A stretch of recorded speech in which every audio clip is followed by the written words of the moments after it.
Subhanallah bihamdih, subhanallahil azim. Buat lagu ni adada khalqih, sebanyak-banyak makhluknya. Subhanallah, sebanyak-banyak makhluknya. Wa ridha nafsi, dan sebanyak-banyak dirinya. Wa zinata arshi, dan sebanyak-banyak perhiasan arasnya. Wa bidada kalimati, dan sepanjang-panjang kalimahnya.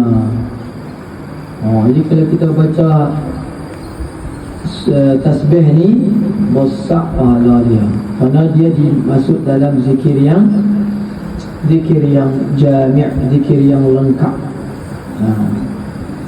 Ni di mana zikir ni? Zikir yang diriwayat daripada Sayyidatina Juwairiyah binti Al-Haris, isteri Nabi yang hajat di waktu duha kepada isterinya yang bernama Juwairiyah binti Al-Haris.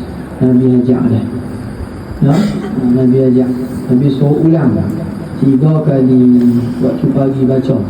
Jadi siapa dia beramal zikir ni? Besar. حين محل البلاء